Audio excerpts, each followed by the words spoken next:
जी बिस्मिल्लाहिर्रहमानिर्रहीम। अस्सलाम वालेकुम students, my name is Mohammad Raheel Sabir, your biology teacher. हमने शुरू किया हुआ था जी अपना यूनिट 2 एमडी कैट का। लास्ट लेक्चर में हमने उसे कंप्लीट किया। होप सो आपको अच्छे से समझ आई होगी, प्रैक्टिस भी आपने की होगी। टेस्ट आपका यूनिट 2 का कंडक्ट हुआ। आइए जरा उसकी जो है वो हम क्या करने जा रहे हैं, डिस्कशन करने जा रहे हैं। So let's start with MCQs number 1। First MCQs है the inhibition caused by comparative inhibitor can be overcome by. तो अब देखिए जी कंपैरेटिव इनहिबिटर, अब कंपैरेटिव इनहिबिटर ऐसा होता है जो एक्टिव साइट के ऊपर आके जुड़ जाता था, उसका जो स्ट्रक्चर था वो बिल्कुल सिमिलर था विद सबस्ट्रेट। अब वो सबस्ट्रेट से जो है वो प्रोडक्ट में चेंज नहीं हो रहा, वो इनहिबिटर जो है, और उसने EI कॉम्प्लेक्स बनाया हुआ है एट एक्टिव साइट। तो आइए जी उसको ओवरकम कैसे किया जा सकता है। अल्फा है जी इंक्रीजिंग टेम्परेचर ऑफ रिएक्शन। कभी भी नहीं टेम्परेचर इंक्रीज करेंगे तो एंजाइम डीनेचर हो सकता है। Increasing the concentration of substrate, जी बिल्कुल यही था। अगर आप सबस्ट्रेट की कॉन्सेंट्रेशन थोड़ा सा बढ़ा दें तो क्या होगा, एंजाइम फौरन इनहिबिटर को छोड़ेगा और जाके सबस्ट्रेट को क्या कर लेगा, अटैच कर लेगा। तो यही वाला ऑप्शन आपके पास बनता है। बाकी सारे जो है वो एलिमिनेट हो जाएंगे। डिक्रीज द टेम्परेचर, डिक्रीज करेंगे तो रिएक्शन और स्लो हो जाएगा। डिक्रीजिंग द कॉन्सेंट्रेशन सबस्ट्रेशन, तो सबस्ट्रेट की कॉन्सेंट्रेशन और कम करेंगे तो इनहिबिशन के चांसेस और ज्यादा बढ़ते जाएंगे। नेक्स्ट है जी second MCQs. The large RNA molecule display more conformational changes than the DNA double helix because, अब क्या वजह है कि ये जो है वो ज्यादा शो कन्फर्मेशन में करता है चेंज। नंबर 1 है जी presence of the triplex region. Triplex region तो इसमें होता ही नहीं है। Presence of the unusual modified bases, तो इसका कोई खास अफेक्ट नहीं होता। Occurrence of the single strand region, तो सिंगल स्ट्रैंड तो बाय नेचर ये है ही सिंगल स्ट्रैंड, सिंगल स्ट्रैंड का कोई इफेक्ट नहीं होता इसके कॉन्फर्मेशन में चेंज लाने में। Presence of the ribose sugar, जी बिल्कुल यही वाला आंसर बनता है। राइबोज की प्रेजेंस की बिहाफ पे ही इसकी कॉन्फर्मेशन में अच्छी खासी क्या आती है, चेंजेस आती है। आइए जी थर्ड की तरफ चलते हैं। विच one of the following is best description of ATP. तो एटीपी के बारे में इनमें से कौन सा सबसे बेस्ट है। A specialized RNA nucleotide with purine base, तो अगर आप गौर करें तो एडेनिन और गवानीन, इन्हें आपने प्यूरीन कहा था, और आपके पास जो था वो साइटोसिन हो गया, यूरासिल हो गया, थायमिडीन हो गया, ये आपके पास बाय नेचर क्या थे, पायरामिडीन थे। तो कहता जी specialized RNA nucleotide with purine base, तो एटीपी बाय नेचर याद रखिएगा वो आरएनए का ही होता है और प्यूरिन बेस ही है, तो अल्फा ही ठीक है। बीटा में अगर आप जाएं तो उसमें कहता है जी डीएनए, तो एटीपी डीएनए का नहीं है। स्पेशलाइज्ड आरएनए विद पायरामिडीन, जी पायरामिडीन नहीं, वो तो प्यूरिन ही है, एडेनिन जो होती है, तो अल्फा ही ठीक है आपके पास। नेक्स्ट फोर्थ की तरफ चलते हैं। विच one of the following molecule is carbohydrate. तो आपको याद होगा कार्बोहाइड्रेट को आप हाइड्रेटेड कार्बन कहते थे, जिसमें हाइड्रोजन और ऑक्सीजन की रेशियो एग्जैक्ट वही वाली निकलती है जो पानी में होती है। तो यहां पे आपने रेशियो वो वाली ढूंढनी है जो पानी वाली हो। तो अल्फा में तो कभी भी नहीं हो सकती ऑक्सीजन और हाइड्रोजन की रेशियो। चार्ली में अगर आप आइए 50 और 100 तो 2:1 बनती है। बीटा में नाइट्रोजन आ गया, वो तो कभी भी नहीं हो सकता, कार्बोहाइड्रेट में नाइट्रोजन नहीं होता। डेल्टा में नाइट्रोजन आ गया, ये भी नहीं होता। तो आपके पास एक ही ऑप्शन है और वो है चार्ली ऑप्शन। नेक्स्ट है जी फिफ्थ की तरफ। What kind of glycosidic linkage is found in sucrose. तो सुक्रोज में कौन से लिंकेज है। अगर आपको याद होगा सुक्रोज तो आपने कहा था कि ये डाइसैकेराइड है और ये बनता है by the formation of, by the joining of glucose और साथ साथ फ्रुक्टोज। दोनों मोनोसेक्राइड थे। ग्लूकोज बाय नेचर जो है वो एल्डो शुगर और फ्रुक्टोज बाय नेचर जो है वो हमारे पास कीटो शुगर है। फ्रुक्टोज आपके पास 5 कॉर्नर रिंग है लेकिन 6 कार्बन वाला कंपाउंड है। ग्लूकोज आपके पास 5 कॉर्नर रिंग है, वो भी 6 कार्बन वाला कंपाउंड है, दोनों एक दूसरे के आइसोमर हैं। अब जब उनकी ज्वाइनिंग होती थी ग्लाइकोसिडिक बॉन्ड, तो अल्फा जो थी दोनों की फॉर्म होगी और 1-2 लिंकेज होगी। तो इसमें जो आपके पास आंसर बनता है वो डेल्टा बनता है। नेक्स्ट है जी आपके पास MCQ number 6। Which one of the following molecule has the lowest molecular weight. तो लोएस्ट मॉलिक्यूलर वेट किसका होगा। स्टूडेंट दो तरह के मॉलिक्यूल होते हैं, एक होता है माइक्रो मॉलिक्यूल, एक होता है मैक्रो मॉलिक्यूल। जो माइक्रो मॉलिक्यूल होते हैं वो सिंपलेस्ट फॉर्म में होते हैं, उनका मॉलिक्यूलर वेट भी कम होता है। लेकिन जो मैक्रो मॉलिक्यूल होते हैं they will be form by the joining of the complex one. जब वो कॉम्प्लेक्स की ज्वाइनिंग से बनते हैं तो डेफिनेटली उनके अंदर कई माइक्रो इन्वॉल्व हो गए, तो उनका मॉलिक्यूलर वेट भी क्या हो जाता है, ज्यादा हो जाता है। तो जो आपके पास माइक्रो मॉलिक्यूल होगा उसका वेट भी क्या होगा, कम। आइए जी अल्फा सुक्रोज, तो सुक्रोज तो बनता है by the joining of glucose और फ्रुक्टोज, तो ये तो मैक्रो में चला गया, 2 यूनिट इन्वॉल्व है। बीटा लैक्टोज ये भी मैक्रो में चला गया क्योंकि इसमें ग्लूकोज और ग्लैक्टोज इन्वॉल्व है। आइए जी चार्ली ग्लूकोज मोनोसैकेराइड है, तो यही वाला बनता है डेल्टा सेलुलोज, ये तो पॉलीसैकेराइड है, पॉलीमर है, तो आपके पास क्या बनता है जी चार्ली ऑप्शन बनता है। नेक्स्ट जी 7 की तरफ चलते हैं। Which one of the following has the greatest number of the glycosidic bond? तो ग्लाइकोसिडिक बॉन्ड की सबसे ज्यादा जो तादाद है वो किन में होती है? ग्लूकोज तो मोनो है। डीएनए में तो फास्फोडाइएस्टर लिंकेज है। अमाइलोज तो स्टार्च की 2 टाइप थी, एक थी अमाइलोज, एक थी amylopectin.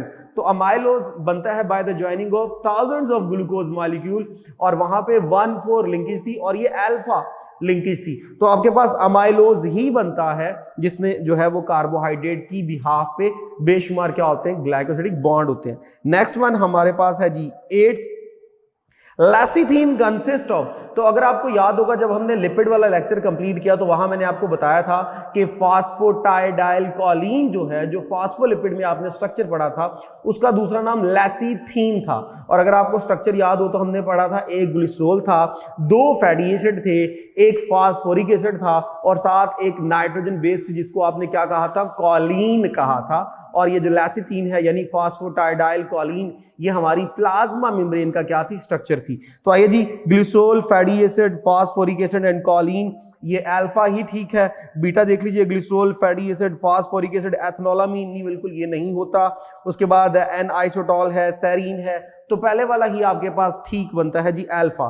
Let's start with the ninth है जी आपके पास choline contain how many carbons and nitrogen atom. तो अगर आपको कॉलिन का फॉर्मूला याद हो, फास्फोलिपिड में हमने बताया था, फॉर्मूला था CH2OH CH2N + CH3 thrice.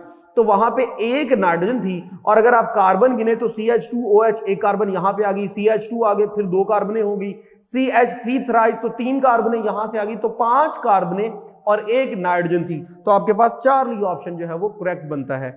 Next है जी आपके पास 10th वाला, peptide chain attain secondary structure through the formation of. तो अगर आपको याद हो स्ट्रक्चर ऑफ प्रोटीन तो वहां आपने पढ़ा था primary structure, secondary structure, tertiary structure और क्वाटर्नरी स्ट्रक्चर। प्राइमरी स्ट्रक्चर आपने कहा था पेप्टाइड बॉन्ड इन्वॉल्व है, और सेकेंडरी स्ट्रक्चर में हमने कहा था हाइड्रोजन बॉन्ड इन्वॉल्व है। टर्शियरी स्ट्रक्चर में आपने कहा था हाइड्रोजन बॉन्ड, आयनिक बॉन्ड और साथ एक और बॉन्ड था जिसे आप कहते थे डाइसल्फाइड बॉन्ड, और क्वाटर्नरी में आपने कहा था साथ हाइड्रोफोबिक इंटरेक्शंस आ जाते हैं। तो यहां चूंकि सेकेंडरी स्ट्रक्चर की बात हो रही है तो यहां पे कौन सा आएगा जी, hydrogen bond, ionic bond, disulphide bond, peptide bond, ये तो सारे जो हैं ये जो है वो डाइसल्फाइड और आयनिक ये आ जाते हैं आपके पास टर्शियरी में। पेप्टाइड प्राइमरी में आता है, क्योंकि यहां पे सेकेंडरी की बात हो रही है तो कौन इन्वॉल्व होगा, हाइड्रोजन बॉन्ड। नेक्स्ट है जी आपके पास 11th वाला, अमाइलोपैक्टिन इज सॉलेबल इन। तो स्टार्च के अंदर हमने पढ़ा था, स्टार्च की 2 टाइप थी आपके पास, एक था अमाइलोज जो कि अनब्रांच था, 1,4 अल्फा ग्लूकोज इन्वॉल्व थे। अमाइलोपैक्टिन आपने कहा था ब्रांच है, इसमें 1,4 अल्फा कार्बन लिंकेज है और 1,6 की क्या थी जी, चेन इन्वॉल्व थी। जब ये थोड़ा कॉम्प्लेक्स हो जाता है तो इसकी सॉल्युबिलिटी भी क्या हो जाती है, चेंज हो जाती है। अमाइलोज हॉट वाटर के अंदर डिसॉल्व हो जाती है, लेकिन अमाइलोपैक्टिन चूंकि ब्रांच्ड है, हाईली कॉम्प्लेक्स है, इसलिए उसकी जो सॉल्युबिलिटी है ना हॉट में होती है ना कूल में होती है। तो आपके पास यहां पे आंसर क्या आएगा, नॉट सॉल्युबल इन बोथ, तो ना हॉट में ना कूल में। हॉट में कौन होती थी, अमाइलोज जो कि अनब्रांच थी। नेक्स्ट ही चलते हैं हम 12th की तरफ। 12th हमारे पास है identify the given structure, formulate formula and select the correct option. तो अगर आपने नाइट्रोजनस बेसिस के स्ट्रक्चर अच्छे तरीके से याद किए हैं, एडेनिन का स्ट्रक्चर क्या है, गुआनिन का क्या है, थायमीन का क्या है और साइटोसिन का क्या है, तो ये आपके पास ऑप्शन बनेगी जी चार्ली ऑप्शन। पहले वाला जो है वो एडेनिन है, दूसरे वाला जो बी है वो साइटोसिन है, तीसरे वाला जो है वो गुआनिन है और चौथे वाला जो है वो थायमीन है। स्टूडेंट इसी से रिलेटेड एमडी कैट में बड़े एमसीक्यूज आ चुके हैं, आपको किसी एक का स्ट्रक्चर दे देता है और पूछ लेता है कि जी नाइट्रोजन बेसिस में ये कौन सी है, so you have to identify. तो आपको जो है वो इसका फॉर्मूला जो है वो स्केच करना आना चाहिए। अगर स्केच करना नहीं आता तो कम से कम आपको आइडेंटिफिकेशन जरूर हो कि एडेनिन का स्ट्रक्चर कैसा है, गवानीन का कैसा है, थायमीन का कैसा है और साइटोसिन का कैसा है। आइए जी नेक्स्ट चलते हैं जी हम 13 की तरफ। The fatty acid that present in phospholipid. अब फॉस्फोलिपिड में जो फैटी एसिड है, तो स्टूडेंट जरा फॉस्फोलिपिड के स्ट्रक्चर में जाइएगा। लिपिड के अंदर आपने पढ़ा था कि फॉस्फोलिपिड में हमारे पास एक ग्लिसरॉल थी, 2 फैटी एसिड होते हैं और तीसरा क्या अटैच था, फॉस्फेट अटैच था, जबकि ट्राई अथाइल ग्लिसरॉल में 3 फैटी एसिड जो थे वो अटैच थे। अब यहां पे जो कि पूछा जा रहा है fatty acid that present in the phospholipid, तो 2 फैटी एसिड थे। अब वो 2 बाय नेचर जो है वो सैचुरेटेड भी हो सकते हैं, वो अनसैचुरेटेड भी। तो ऑलिक एसिड आपके पास अनसैचुरेटेड है, पाल्मिटिक एसिड आपके पास सैचुरेटेड है, स्टेरिक एसिड ये C18 होता है और ये भी बाय नेचर जो है वो याद रखिएगा क्या होता है, सैचुरेटेड होता है। अब सैचुरेटेड और अनसैचुरेटेड दोनों हो सकते हैं, तो इसलिए ऑप्शन जो है वो डेल्टा बनेगी, बोथ ए एंड बी, क्योंकि ए वाला जो है वो आपके पास अनसैचुरेटेड है और बी वाला आपके पास सैचुरेटेड है, तो ये आपके पास ऑप्शन बनती है जी डेल्टा। नेक्स्ट चलते हैं जी 14 की तरफ। An example of saturated fatty acid. तो स्टूडेंट सैचुरेटेड फैटी एसिड कौन से होते हैं, जिनमें क्या होगा, सिंगल बॉन्ड होगा कार्बन का कार्बन के साथ। तो पाल्मिटिक एसिड C4 वाला है, यही वाला होता है। ऑलिक एसिड अनसैचुरेटेड है, लिनोलिक एसिड और इरोसिक एसिड ये भी आपके पास जो है वो क्या होते हैं, अनसैचुरेटेड। ये आपके सिलेबस में भी शामिल नहीं है, तो पाल्मिटिक पहला पढ़ के ही मालूम पड़ गया क्या है, सैचुरेटेड, तो यहीं पे आप टिक लगा देंगे, बाकी सारे क्या हो जाएंगे, एलिमिनेट हो जाएंगे। सो ये आपके पास अल्फा ऑप्शन है। नेक्स्ट है जी 15, protein of hairs, horns, horn के मीन जो जानवरों के सींग वगैरह होते हैं, feathers and other skin appendages is. अब वो कौन सा जी, स्टोरेज प्रोटीन है, स्ट्रक्चरल प्रोटीन है, एंजाइमेटिक प्रोटीन है, हार्मोनल प्रोटीन है। तो आप चेक कर लीजिए, हेयर भी स्ट्रक्चर है, हॉर्न भी स्ट्रक्चर है, फेदर्स भी स्ट्रक्चर है। जब ये सारे स्ट्रक्चर है तो यहां पे जो प्रोटीन होगी जिसका नाम क्या है, कैराटिन, डेफिनेटली वो क्या होगी आपके पास, स्ट्रक्चरल प्रोटीन होगी, तो ये स्ट्रक्चरल प्रोटीन है। लेट्स स्टार्ट विद द 16 है जी आपके पास, the chain of insulin are held together. तो 2 इंसुलिन की चेन थी, एक थी अल्फा जिसमें 21 था, एक था बीटा जिसमें आपके पास 30 अमीनो एसिड थे, both held together by disulphide bond. और कितने डाइसल्फाइड बॉन्ड होते हैं जी, 2 होते हैं, ये मैंने स्ट्रक्चर में दिखाए भी थे। और किन के दरमियान होते हैं, सिस्टीन के दरमियान, दोनों की सल्फर इन्वॉल्व होती है, तो आपके पास क्या आएगा, disulphide bridges. Hydrogen bond secondary में था, कोवलेंट बॉन्ड, आयनिक बॉन्ड, तो आयनिक बॉन्ड भी आपके पास सेकेंडरी में था, कोवलेंट बॉन्ड जो है वो नहीं था। नेक्स्ट है जी आपके पास 17, cholesterol is the basis of starch. नहीं जी, ये तो कार्बोहाइड्रेट का पॉलीसेकेराइड है, कार्बोहाइड्रेट कभी भी नहीं, क्योंकि ये लिपिड से बिलोंग करता है, प्रोटीन से भी नहीं। तो स्टीरॉइड जो है उससे बिलोंग करता है। ये स्टीरॉइड और कोलेस्ट्रॉल दोनों एक दूसरे के क्या होते हैं जी, दोनों ऑलमोस्ट बिल्कुल क्या होते हैं, सेम होते हैं, थोड़ा सा माइनर से क्या होता है, डिफरेंस होता है। नेक्स्ट आते हैं जी हम 18 की तरफ। 18 है जी, which one of the following best describe the synthesis of the polymer. बेटा एक था मोनोमर, एक होता polymer. Monomer stands for single unit, poly stands for many, mer stands for unit, mean which will form by the joining of the many units। तो आपने statements में वो देखना है जिसमें छोटे मिल रहे हो और कॉम्प्लेक्स बन रहा हो। Amino acid taking up excess hydrogen ions, बिल्कुल नहीं। Second, joining the monosaccharide and removing the water, तो यही वाला है जी, ज्वाइनिंग हो रही है मोनोसेक्राइड की for the formation of the complex one. तो जब वो कॉम्प्लेक्स बन रहा है तो ये आपके पास क्या होगा, पॉलीमर होगा। तो बीटा ही ऑप्शन आपके पास इसकी क्या बनती है जी, ठीक। चार्ली में कह रहा है जी, forming of the water combining the acid and base, बिल्कुल नहीं, ऐसा नहीं है। Adding the water of the breakdown of the polypeptide, ये तो हाइड्रोलिसिस में चला गया। तो जी नेक्स्ट है आपके पास, which form head in the phospholipid. तो फॉस्फोलिपिड में आपने पढ़ा था 2 चेन थी, वो लंबी लंबी चेन कौन बना रहा था, वो जो टेल थी वो बना रहे थे हाइड्रोकार्बन, उसकी जो बैकबोन थी वो क्या था, ग्लिसरॉल। तो साथ अटैच होता है फॉस्फेट। तो स्टूडेंट याद रखिएगा, phosphate act as a head. तो फॉस्फोरिक एसिड जो है वो क्या होता है, इन्वॉल्व होता है, जो कि कार्बन नंबर 3 पे ग्लिसरॉल की अटैच होता है। तो आपके पास चार्ली ऑप्शन है। नेक्स्ट है जी 20 में है जी, list below a certain protein which them are only the structural protein. तो बतानी है जी इनमें से कौन सी प्रोटीन है जो स्ट्रक्चरल प्रोटीन है। तो first, collagen definitely structural protein है, आपकी बोन में इन्वॉल्व होती है। कैराटिन डेफिनेटली स्ट्रक्चरल प्रोटीन है, आपके हेयर के अंदर, आपके नेल्स के अंदर, आपकी स्किन के अंदर होती है। एल्ब्यूमिन बिल्कुल नहीं जी, ये फंक्शनल प्रोटीन है और ये फूड स्टोरेज का काम कर रही होती है, ये तो नहीं आएगी। ट्रिप्सिन ये एंजाइम है, ये भी इन्वॉल्व नहीं होगा इसमें, एंजाइमेटिक प्रोटीन है। एक्टिन जी बिल्कुल ये मसल्स के अंदर होती है। ट्यूबुलिन जी बिल्कुल ये भी होती है, जी माइक्रोट्यूब्यूल्स बना रही होती है for the attachment of the microtubule. तो आपके पास बनती है जी 1, 3, 4 और 6 वाली, तो चार्ली ऑप्शन आपके पास ये बन रही है। नेक्स्ट है जी 21 है a glycopyranose have hydroxyl group OH on the carbon number atom 1 below the ring. तो बताया था 1 का OH ऊपर होगा तो बीटा, नीचे होगा तो वो क्या होती है जी अल्फा। तो आपके पास ये क्या बनता है जी अल्फा बनती है, और अगर ऊपर चला जाता है तो क्या बनती है जी बीटा बनती है। नेक्स्ट है जी 22 One of the following chemical bond is not involved in the folding of the protein।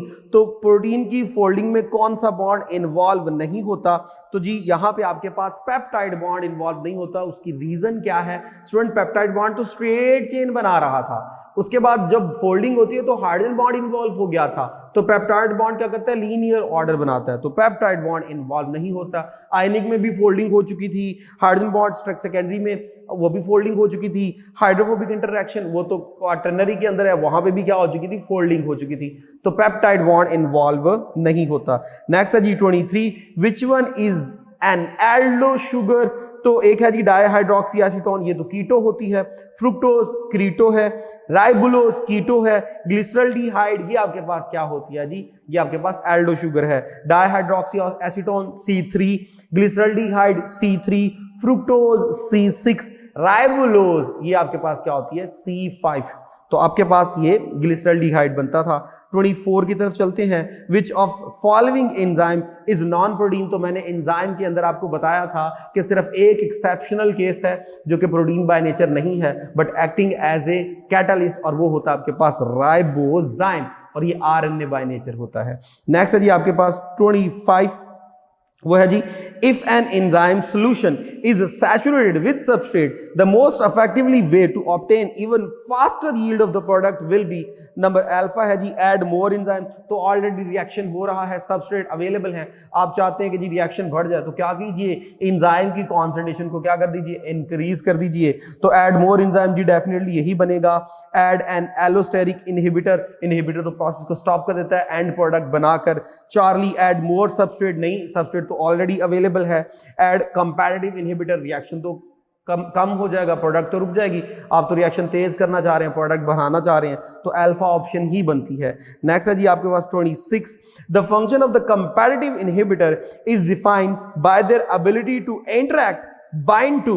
अब देखिए जी कंपैरेटिव इनहिबिटर है, तो आपने पढ़ा था जो कंपैरेटिव इनहिबिटर होते हैं वो एक्टिव साइड पे EI कॉम्प्लेक्स बनाता था, जबकि जो नॉन कंपैरेटिव था वो अदर देन एक्टिव साइड क्या करता था? EI कॉम्प्लेक्स बनाता था। तो यहां पे जी अल्फा है active side, the active site of an enzyme जी बिल्कुल यही बनता है। नॉन कंपैरेटिव इनहिबिटर वो तो कहीं और जाके जुड़ता था। Regulatory subunit of the enzyme जी बिल्कुल नहीं, ये तो इनहिबिशन वाला काम करता था। एंजाइम्स कोफैक्टर बिल्कुल नहीं, ये तो एंजाइम का इनहिबिटर है।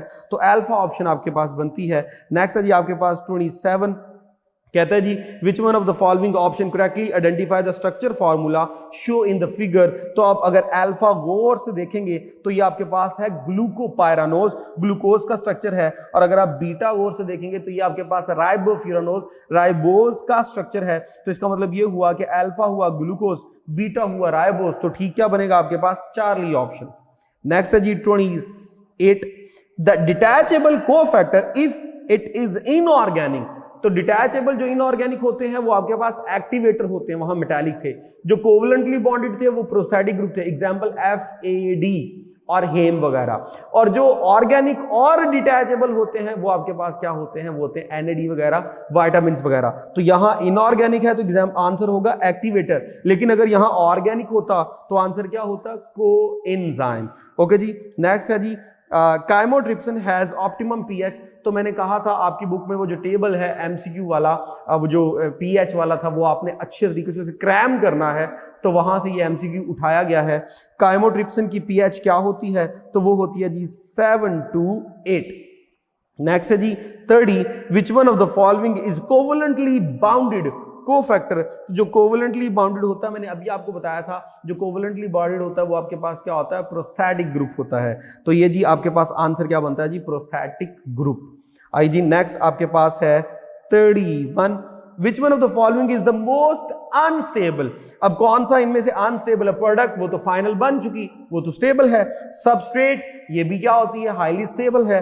नेक्स्ट क्या है जी? एंजाइम सबस्ट्रेट कॉम्प्लेक्स, जी बिल्कुल, जैसे ही बनती है तो उसने फौरन ब्रेक होना होता है इनटू एंजाइम एंड प्रोडक्ट में, तो चार्ली ही इसका आंसर बनता है। नेक्स्ट है जी 32, an inhibitor that changes the overall shape and chemistry of enzyme is known as. तो जो चेंज करता है वो कौन सा है? जो कंपैटिटिव होते हैं, हमने कहा था वो EI कॉम्प्लेक्स बनाते हैं, वो तो शेप चेंज नहीं करते। और जो आपके पास नॉन कंपैटिटिव थे वो छुप के कहीं और जगह से एंजाइम की अटैच होते हैं और वहां से वो एंजाइम का स्ट्रक्चर क्या करते हैं? खराब करते हैं। तो इस तरह एंजाइम काम कर नहीं पाता। तो ये आपके पास थे नॉन कंपैटिटिव। अब anti steric inhibitor, non steric inhibitor, ये तो आपके सिलेबस में भी नहीं है।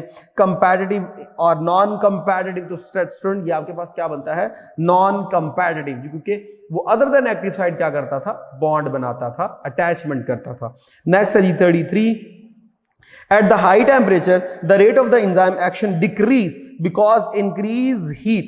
अब जरा चेक कीजिएगा, हाई टेम्परेचर आप बढ़ाएंगे, जैसे जैसे आप टेम्परेचर बढ़ाते जाएंगे तो डेफिनेटली एंजाइम क्या होना शुरू हो जाएगा? डीनेचर होना शुरू हो जाएगा, खराब होना शुरू होगा, और वो रिएक्शन रेट को भी क्या कर देगा? खराब। आइए जी, change the pH of the system, alter the active site of the enzyme, जी बिल्कुल बीटा वाला ही बन रहा है। न्यूट्रलाइज द एसिड, न्यूट्रलाइज तो कभी भी नहीं करता। Increase the concentration of enzyme, ऐसे भी कुछ नहीं होता, आप तो टेम्परेचर में चेंज ला रहे हैं, तो आपके पास बीटा ऑप्शन ही बनती है। नेक्स्ट है आपके पास 34, a fatty acid is compound made up of the chain of the carbon atom and dash. तो आपको याद होगा, आपने कहा था लॉन्ग चेन ऑफ हाइड्रोकार्बन थी और उसके एंड पे क्या अटैच था? कार्बोक्सिलिक अटैच था, और साथ हमने कहा था 2 से 30 की रेंज में, और साथ था क्या? वो साथ था आपके पास 2 से 30 के दरमियान जो कार्बन एटम इन्वॉल्व थे वहां पे वो इवन नंबर के साथ थे। तो एंड पे क्या होगा? एसिडिक ग्रुप होगा। तो an acidic group at one end, beta amino group, Charlie acid group at both end. तो पहले वाला ही बनता है जी, वन एंड पे होता है और वो आखिरी एंड होता है। नेक्स्ट है जी 35 dash protein has quaternary structure. तो कैराटिन जो है ये तो आपके पास क्या है जी? फाइब्रस प्रोटीन है, सेकेंडरी स्ट्रक्चर इसमें होगा। सिल्क में भी सेकेंडरी होगा, फिब्रिन में भी सेकेंडरी होगा। हीमोग्लोबिन ही आपके पास बचती है जिसमें कौन सा होता है? Quaternary structure, because it is the aggregation of 4 chains, और वो सारी टर्शरी में थी। 36 की तरफ आते हैं, which bond provide stability to the complex carbohydrate. तो कार्बन की नाइट्रोजन से लिंकेज, ये तो पेप्टाइड बॉन्ड है। कार्बन ऑक्सीजन कार्बन, जी बिल्कुल बीटा वाली ऑप्शन ही बन रही है।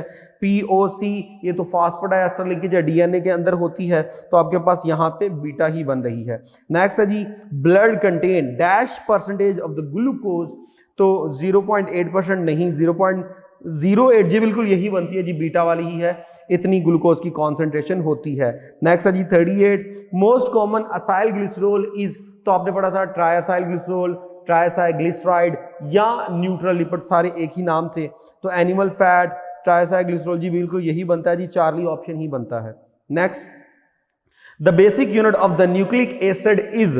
अब न्यूक्लिक एसिड का जो बेसिक यूनिट है, तो यूनिट सबके आपको मालूम होने चाहिए। कार्बोहाइड्रेट में आप ग्लूकोज मोस्टली लेते हो, लिपिड में आप फैटी एसिड और ग्लिसरॉल लेते हो, प्रोटीन में आप अमीनो एसिड लेते हो। तो यहाँ आपके पास क्या था जी? न्यूक्लियोटाइड था। न्यूक्लियोसाइड जो था वो एक इनकम्प्लीट यूनिट है, तो आपके पास न्यूक्लियोटाइड था, तो ये आपके पास बनता है डेल्टा ऑप्शन। नेक्स्ट है जी आपके पास, which one of the following nucleotide sequence contain 4 pyrimidine. अब पायरामिडीन में क्या होता है?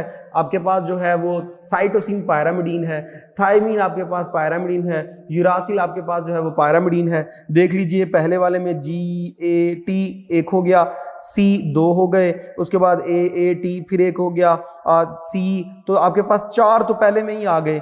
आगे वाले में U एक आ गया, AGC 2 हो गए, GGU, यहाँ पे 3 पायरामिडीन है। बीटा में अगर आप आइए तो CUC तो 3 है, तो आपके पास अल्फा ही बनता है जिसमें 4 आते हैं। नेक्स्ट है जी आपके पास, which one of the following group are all polysaccharide, सारे पॉलीसैकेराइड हैं। सुक्रोज ये तो डाइसैकेराइड है, तो यहीं से खत्म हुआ, पॉली की तरफ जाना ये छोड़ दीजिए। नेक्स्ट बीटा ग्लाइकोजन पॉली है, सुक्रोज डाई है, ये भी नहीं आ सकता। आगे आइए जी, माल्टोज डाई है, लैक्टोज डाई है, फ्रुक्टोज मोनो है। नीचे आइए जी, ग्लाइकोजन पॉली है, सेलुलोज भी पॉली है, स्टार्च भी पॉली है, तो डेल्टा ही ऑप्शन बनता है। नेक्स्ट है जी आपके पास 42 लैक्टोज इज कंपोज्ड ऑफ। अब लैक्टोज में क्या क्या है? लैक्टोज में आपको याद होगा ग्लूकोज ग्लूकोज से जुड़ेगा तो आपके पास क्या बनती थी? माल्टोज, और वहां पे 1,4 अल्फा लिंकेज थी। ग्लूकोज ग्लैक्टोज बीटा 1,4 लिंकेज है, लैक्टोज बनती है। और आपके पास ग्लूकोज और फ्रुक्टोज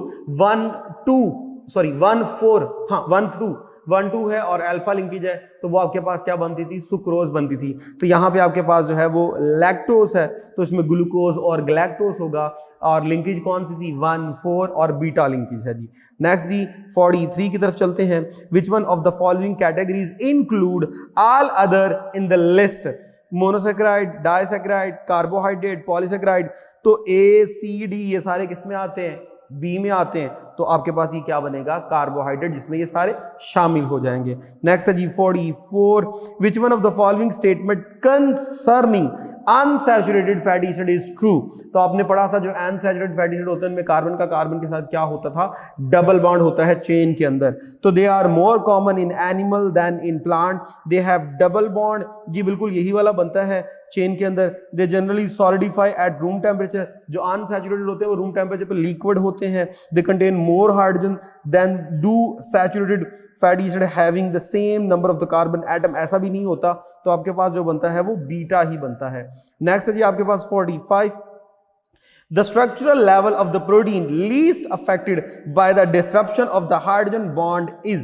अब हाइड्रोजन बॉन्ड देखिए जी आपके पास जो था वो सेकेंडरी के अंदर भी होता है, क्वाटरनरी अंदर भी होता है, प्राइमरी के अंदर नहीं होता, वहां पेप्टाइड बॉन्ड थे। तो डेफिनेटली जो था वो आपके पास जो है वो अल्फा ऑप्शन बनेगा, इस पे कोई इफेक्ट नहीं होगा। नेक्स्ट है जी 46 कहता है जी enzyme that break down the DNA catalyse the hydrolysis of the covalent bond that join the nucleotide together, what would be happen DNA molecule treated with these enzyme. तो अगर एंजाइम को इससे ट्रीट करें तो कहता है जी ये आपके पास ऐसा एंजाइम है जो डीएनए के न्यूक्लियोटाइड को तोड़ेगा और न्यूक्लियोटाइड को क्या कर देगा? सेपरेट कर देगा। तो अगर आप इस एंजाइम को अप्लाई करोगे तो डेफिनेटली न्यूक्लियोटाइड में कन्वर्ट हो जाएगा। तो the two strands of the double helix would separate. ये तो नहीं होगा क्योंकि हाइड्रोजन बॉन्ड ब्रेक करोगे तब ये होगा। The phosphodiester linkage of the polynucleotide backbone would be broken. जी बिल्कुल ऐसा ही होगा, फॉस्फोडाइएस्टर बॉन्ड ब्रेक होगा, न्यूक्लियोटाइड सेपरेट होना शुरू हो जाएंगे, तो बीटा ही बनता है। नेक्स्ट है जी आपके पास 47 the molecular formula for the glucose is C6H12O6. What would be the molecular formula for the polymer made by the linkage of the glucose molecule together by the dehydration of? अब check कर लीजिए 10 glucose के atom आपने जोड़ने हैं तो molecular formula क्या बनेगा? तो स्टूडेंट जब आप 10 मॉलिक्यूल जोड़ेंगे तो कार्बन जो है चेक कीजिए शुरू में कितनी है? 6। अब जब 10 को जोड़ेंगे तो वो तो मेंटेन रहनी है। अब हर दफा जब 2 जुड़ते हैं तो एक वाटर मॉलिक्यूल रिलीज होता है, 10 जुड़ेंगे तो 9 बॉन्ड होंगे, तो 18 मॉलिक्यूल वहां से निकलेंगे। और ऑक्सीजन हर दफा क्या निकलती है जी? ऑक्सीजन हर दफा आपको मालूम होगा एक ऑक्सीजन निकलती है। तो जब 10 जुड़ रहे हैं तो 9 बॉन्ड बन रहे हैं तो 9 ऑक्सीजन निकलेंगी। तो फॉर्मूला जो आपके पास बनेगा वो बनेगा डेल्टा 60 102 और 51, क्योंकि अगर आप जो है ऑक्सीजन का 6 को 10 टाइम कर लें तो क्या बनता है वो 60। 9 बॉन्ड बने हैं तो 9 माइनस कर दीजिए ऑक्सीजन, और इसी तरह 12 का कर लीजिए 10 टाइम 120। 9 बने हैं वाटर मॉलिक्यूल तो 9 2 18 माइनस कर दीजिए 102, 60 तो मेंटेन रहेगा। आइए जी नेक्स्ट है आपके पास 48, वो है जी which one of the following pairs base could form short stretch DNA. अब आइए जी अल्फा है जी आपके पास प्यूरीन पायरामिडीन, प्यूरीन पायरामिडीन। तो स्टूडेंट प्यूरीन का पायरामिडीन के साथ रिलेशन होता है, तो प्यूरीन पायरामिडीन आगे है जी प्यूरीन पायरामिडीन। तो अगर 5 to 3 और 3 to 5 दोनों का, इन दोनों का अगर आप कंपेयर करेंगे तो आपको मालूम पड़ेगा ये पेयरिंग नहीं हो रही, क्योंकि ए विद टी और जी विद क्या होती है? सी। नीचे वाले बीटा में आइए AGCT, तो अब T के साथ क्या इन्वॉल्व होता है जी? T के साथ होता है जी A और G के साथ क्या होता है? C। तो अगर आप देख लें इसकी 5 3 और उधर से 3 to 5 आपने रीड करना है क्योंकि एंटी पैरेलल होते हैं, तो बीटा वाला भी जो है वो आपस में मैच नहीं करेगा। चार्ली वाले को अगर आप करके देखें तो चार्ली वाले में GC और उधर से आपने क्या करना है जी? 3 से पढ़ना है, तो 3 भी आपका मैच नहीं करेगा 5 के साथ। और अगर आप ATGC पढ़ें तो ATGC और उधर से TACG, ये 3 to 5 और दूसरा 5 to 3 रख के देखेंगे तो AT और GC की लिंकेज बनेगी, तो आपके पास ऑप्शन डेल्टा ही बन रही है। ये आप 5 to 3 और 3 to 5 रख के देखिएगा तो आपको मालूम पड़ जाएगा बॉन्डिंग सिर्फ इसी में ही होगी। नेक्स्ट है जी आपके पास आयोडीन गिव रेड कलर, तो आयोडीन रेड कलर देती है जी ग्लाइकोजन के साथ, ब्लू देती है स्टार्च के साथ, नो कलर विद सेलुलोज, तो आंसर क्या आ जाएगा ग्लाइकोजन। नेक्स्ट है जी 50 each turn off alpha helix, तो स्टूडेंट आपने पढ़ा था सेकेंडरी स्ट्रक्चर में जो हेलिकल फॉर्म थी उसे आपने सेकेंडरी कहा था और उसमें हर टर्न के अंदर 3.6 अमीनो एसिड थे। नेक्स्ट है जी 51 all of the following statement about the pepsin are correct except it is smaller than pepsinogen, it is optimum pH 1 to 2, ये बिल्कुल ठीक है। It is formed by the action of the HCl and on its precursor, जी बिल्कुल ठीक है। It hydrolyse the C terminal end N terminal peptide bond protein, जी बिल्कुल यही वाला गलत है, ये टर्मिनल इन्वॉल्व नहीं होते, तो डेल्टा जो है वो गलत है। नेक्स्ट है जी protection against the sudden thermal change is carried out by the help of, तो पहला ही लेक्चर आपने पढ़ा था कि आपकी बॉडी में सडन जो थर्मल चेंज होता है उससे प्रोटेक्ट करने वाला आपकी बॉडी में वाटर होता है। नेक्स्ट है जी 53 the percentage of the water in the average in the brain cell, तो ब्रेन सेल में वाटर जो होता है वो क्या होता है 85 होता है। नेक्स्ट है जी हमारे पास which property of the lipid is significant for the structural role of the plasma membrane, तो प्लाज्मा मेम्ब्रेन बनाने के लिए स्ट्रक्चर जो लिपिड है वो किस तरह ज्यादा सूटेबल है, तो आपने पढ़ा वो हाइड्रोफोबिक होता है, इस वजह से वो ज्यादा इन्वॉल्व है, तो हाइड्रोफोबिक कंपाउंड। नेक्स्ट है जी 55 बैक्टीरियल सेल कंटेन, तो बैक्टीरियल सेल में 70% क्या होता है वाटर होता है, ये याद रखिएगा। नेक्स्ट है जी the molecule belonging to different categories combined together, तो वो आपके पास जो बनता है वो कॉन्जुगेट मॉलिक्यूल बनता है। आपने पढ़ा होगा लिपिड प्रोटीन से मिल गई तो आपके पास क्या बनेगा लिपोप्रोटीन, ग्लूकोज लिपिड से तो ग्लाइकोलिपिड, ग्लूकोज प्रोटीन से तो ग्लाइकोप्रोटीन। कॉन्जुगेट बड़े इंपॉर्टेंट होते हैं, मिसाल के तौर पे अगर आप क्रोमोसोम को ले लीजिए तो वो कॉन्जुगेट स्ट्रक्चर है, उसमें क्या होती है हिस्टोन प्रोटीन और साथ क्या होता है न्यूक्लिक एसिड DNA होता है। राइबोसोम आपके पास कॉन्जुगेट मॉलिक्यूल की एग्जांपल है, उसमें आपके पास 50% क्या होता है RNA यानी कि न्यूक्लिक एसिड और 50% क्या होती है जी प्रोटीन होती है, तो दो डिफरेंट मॉलिक्यूल मिल रहे हैं। नेक्स्ट है जी आपके पास 57 the discovery about the presence of the equal amount of the adenine, तो ATGC रेशियोज किसने बनाई थी एरवन चार्गफ ने, जेम्स ने जो था जेम्स वाटसन ने वो तो बताया था DNA का मॉडल जिसे आप 3D मॉडल कहते थे, Watson Crick model, Fred Sanger, तो F सैंगर ने जो था वो तो इंसुलिन के जो प्रोटीन की जो कॉम्पोजिशन थी बाय अमीनो एसिड वो सीक्वेंस वगैरह इसने आइडेंटिफाई किया था। फ्रांसिस क्रिक और वाटसन दोनों ने मिलकर मॉडल दिया था। नेक्स्ट है जी आपके पास which make the protein active and globular, which structure provide specific shape and function to the protein, तो कौन सा जो है वो एक स्पेसिफिक स्ट्रक्चर दे रहा है, तो डेफिनेटली ये टर्शियरी स्ट्रक्चर ही है। 3 बॉन्ड होंगे, मोस्ट स्ट्रॉन्ग है, तो मोस्ट जो आपके पास स्टेबल स्ट्रक्चर है वो कौन सा होता है जी आपके पास टर्शियरी स्ट्रक्चर ही होता है। नेक्स्ट है जी आपके पास द लॉक एंड की model enzyme action illustrate that the particular enzyme molecule may be destroyed resynthesize several times, ऐसा तो नहीं है। interact with the specific type of the substrate molecule, जी बिल्कुल वैसे बीटा ही बनता है। react identical rate of, और पहले बीटा ही आपके पास बनता है कि जी एक स्पेसिफिक जो एंजाइम है वो एक स्पेसिफिक सबस्ट्रेट से ही क्या करता है रिएक्ट करता है। रिएक्ट एट आइडेंटिकल रेट ऐसा तो बिल्कुल नहीं है।